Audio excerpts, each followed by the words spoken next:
মানবতাবিরোধী অপরাধের মামলায় ক্ষমতাচ্যুত প্রধানমন্ত্রী শেখ হাসিনা সহ ৩ জনের রায় আগামী ১৭ নভেম্বর রায় ঘোষণা করা হবে। আজ বেলা ১২টায় বিচারপতি গোলাম মর্তুজা মজুমদারের নেতৃত্বাধীন ট্রাইব্যুনালে একে দিন ধার্য করেন। প্রসিকিউশন শেখ হাসিনার সর্বোচ্চ শাস্তি প্রত্যাশা করেন। ন্যায় বিচার নিশ্চিত হলে শেখ হাসিনা খালাস পাবেন বলে দাবি করেন তার আইনজীবী। সোহাগ মিয়ার ক্যামেরায় ওয়ালিদ সিদ্দিকের রিপোর্ট।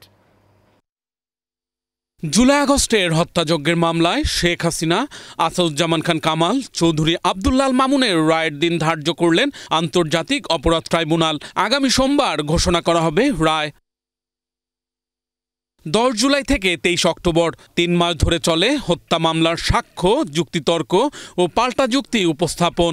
প্রসিকিউশনের তরফ থেকে উপস্থাপন করা হয় জুলাই আন্দোলন দমনে শেখ হাসিনার হত্যাযজ্ঞ চালানোর নির্দেশনা সংক্রান্ত ফোনালাপ, বিভিন্ন তথ্য ও উপাত্ত। চিফ প্রসিকিউটরের প্রত্যাশা সর্বোচ্চ সাজা হবে শেখ হাসিনা ও কামালের। আশা করছি ইনশাআল্লাহ 17 নভেম্বর আদালত তার সুবিবেচনা, তার প্রজ্ঞা প্রয়োগ করবেন এবং এই জাতির যে বিচারের জন্য আকাঙ্ক্ষা, যে তৃষ্ণা, সেটার প্রতি তারা সুবিচার করবেন এবং একটি সঠিক রায়ের মাধ্যমে বাংলাদেশে সংগঠিত মানবতা বিরোধী অপরাধের একটা ইতি ঘটাবেন এবং ভবিষ্যতের জন্য এই রায়টি ইনশাআল্লাহ দৃষ্টান্ত হয়ে থাকবে তেমন একটি রায় আমরা প্রত্যাশা করছি। দেশকে অস্থিতিশীল করে জুলাই হত্যাযজ্ঞের বিচার ঠেকানো যাবে না বলেও হুঁশিয়ারি করেন তিনি। যে জাতি ঐক্যবদ্ধ থাকে, জনগণ যখন জেগে থাকে, সেই দেশের ভাগ্য নিয়ে সেই দেশে নৈরাজ্য করার সাহস, শক্তি কারোরই কোনোদিন ছিল না, হবেও না।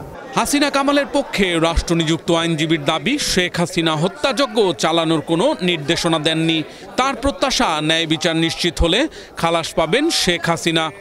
আমার প্রত্যাশা আমার ক্লায়েন্টরা খালাস পাবে, এটা আমি বিশ্বাস করি, আমার প্রত্যাশা এটা। এবং আমি লার্নেড ট্রাইব্যুনালের সকল জাজেসবৃন্দকে আমি ধন্যবাদ জানাই যে তারা অতি কষ্ট করে এই মামলাটা সাক্ষী জবানবন্দি, জেরা সমস্ত কিছু সমাপ্ত করেছেন।